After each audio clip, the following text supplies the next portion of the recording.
Hi everyone, welcome back to another episode of Tech World. In today's video, I'm going to show you how to turn off your camera on FlipGrid.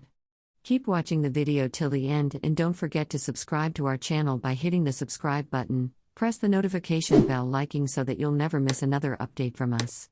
If you want to turn off your camera on FlipGrid whenever you're trying to create a response, then simply tap open a FlipGrid application on an Android device and enter your code in order to join in. After you're done, you'll end up in the topic area. Now quickly, in order to open up a camera, tap on Add Response.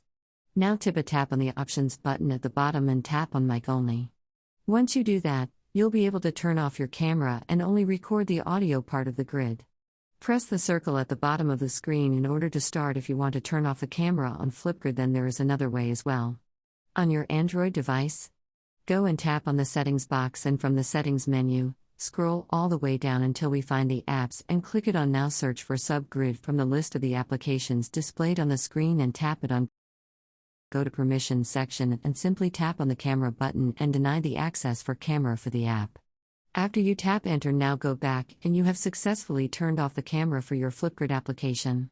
Those were 2 ways how you can easily turn off your camera on FlipGrid. I hope you found the video to be helpful. If you did, go ahead and give us a thumbs up, comment down below in the comment box if you have a question or a feedback for us. I'll see you back with more tutorials episode. Goodbye till then.